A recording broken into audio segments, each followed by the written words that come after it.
What's going on, EasyAgentPro? This is Mike here, and in today's video I'm going to be going over one of the tactics that I use to not only keep my current leads engaged and keep me in front of them by sending them current information, but also to generate new leads when it comes to like Facebook ads. So, and what I'm talking about is some sort of market analysis or market update.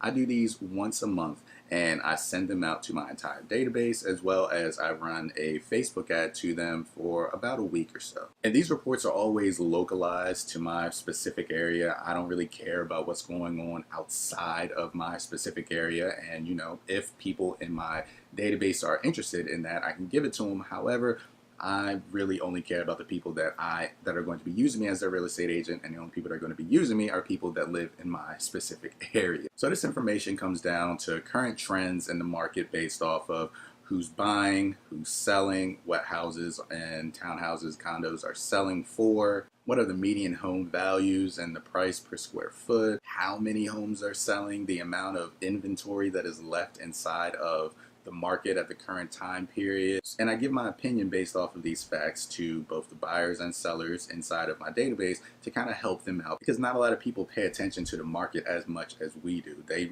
pay attention when it comes down to, when they're thinking about buying or selling, but they don't really know kind of where to start. So this is a good icebreaker, letting them know, okay, if you're interested in buying or selling right now, these are the facts. This is how the market currently is. This is how many homes sold last month. This is how many homes went on the market last month.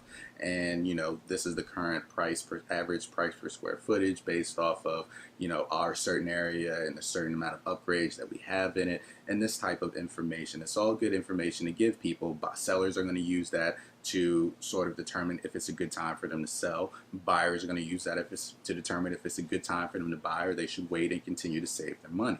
So I know my market and my MLS has an actual report generator that makes this process very easy, and it's something that I think a lot of MLSs actually have. So you may want to check with your MLS to see if they have something like this. But what it is a market real estate trend indicator, and it kind of gets all of this information that I spoke about in the previous sections of the video. It gives me all this information in one report and makes it very easy. So I can take a look right now, and I'll put a screenshot on the screen. What this is going to give me is information as far as different price points. So say 30,000 and under, 30 to 40,000, 40 to 50,000, and so on, all the way up to say $1 million plus.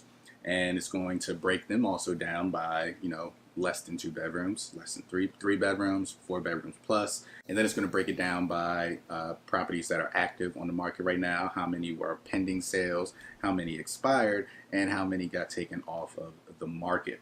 Also, it's going to break it down into total units, as well as the average price point based on the different amount of bedrooms and the amount of active, pending, and expired and all that. So you'll be able to see, as you can see over here, the average price point for a 2-bedroom was $210,000. Average price point for a 3-bedroom was $423,000.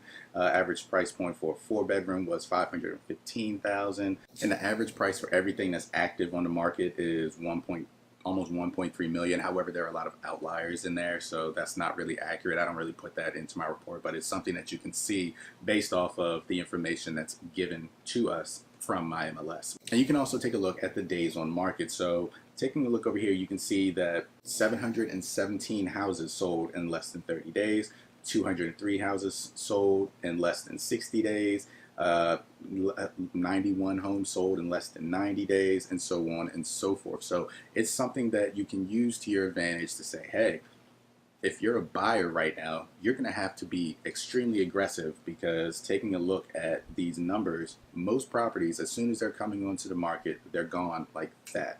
It's very rare that houses are staying on the market very long, and if you are looking at buying, there are still gems out there on the market that you could still scoop up, because we all know as real estate agents, once something has been sitting on the market longer than 30 days or so, then you start to fall victim to the whole, oh, well, it's been on the market for 30 days and nobody's bought it yet, what's wrong with it type of scenario. So there's still a possibility to get good deals, but if you're going to be going after a property that just hit the market, you have to be aggressive. And you can also use this information to go to your sellers and say, hey, look, it's a great time to sell a property right now, because if a property shows well and is priced right, clearly the market is telling us, this isn't my opinion, the market is telling us homes are selling extremely fast. As you can see, 717 have sold in less than 30 days, 203 have sold in less than 60 days, and in less than 90 days it's about 90. So 1,000 homes have sold in the past 90 days basically. And I'm just using this as an example. I haven't put out my report for April yet because, one, the month isn't over yet, so that's why it kind of may seem like I'm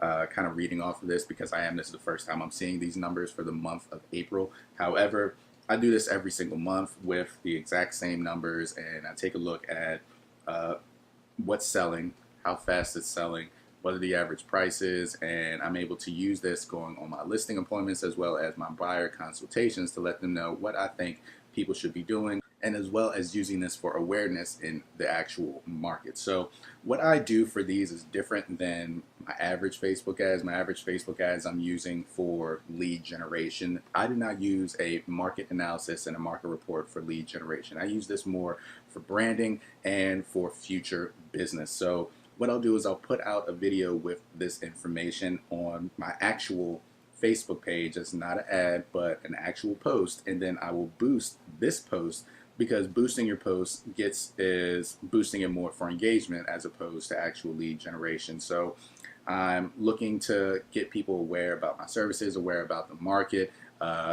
just actually give value to people. And I won't spend much on this. I'll spend maybe $10, $15 on something like this, but every now and then I'll get somebody that says, oh, this is great information, I'm actually looking to buy, or I'm looking to sell, or something like that.